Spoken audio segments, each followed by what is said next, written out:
Alors, bonjour à tous, ici Valérie. Je vais vous parler d'un atelier qu'on a fait à l'Université fédérale de Bahia. En fait, on a eu la chance de travailler avec un spécialiste du mime qui s'appelle Georges, qui a en fait, il s'inspire beaucoup d'Étienne Decroux, qui est du mime, en fait, du jeu très corporel, mais c'est utiliser le corps pour s'exprimer, mais sans nécessairement mimer vraiment gestuellement tout ce que l'on veut dire. En fait, on a fait des ateliers avec des étudiants de là-bas.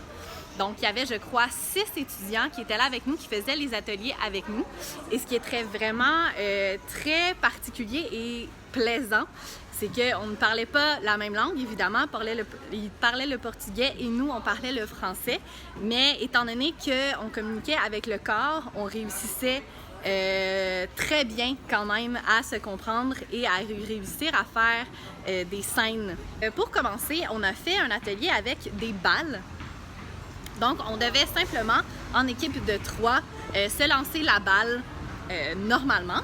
Puis, plus l'atelier avançait, plus on avait des contraintes différentes. Donc, on devait ensuite de ça changer la pesanteur de la balle. Donc, soit elle devenait soudainement très, très lourde ou très, très légère. Et le tout, justement, en utilisant le plus possible le corps, en démontrant corporellement à quel point la balle pouvait changer de poids. Cet atelier-là a duré 2 jours. Donc, on a eu une journée la semaine dernière et une journée cette semaine.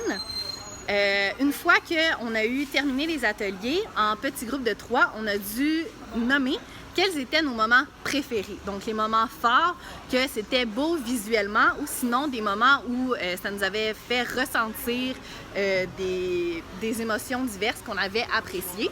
Et dans la deuxième journée, on est venu rentabiliser en fait ce qu'on avait fait la journée de la semaine dernière pour faire une petite présentation d'environ, je crois, une vingtaine de minutes devant plusieurs de nos bénévoles qui viennent avec nous, qui parlent le français, et devant, je crois, une dizaine d'autres étudiants qui étudient avec ceux qui faisaient l'atelier avec nous ou même des membres de leur famille.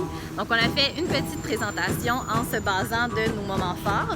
Donc, on a eu des moments où on présentait dans notre petit trio nos moments forts qu'on avait eu en équipe de 3 et les moments forts qu'on avait nommés, qu'on avait fait en grand groupe, c'était les transitions entre les différents trios.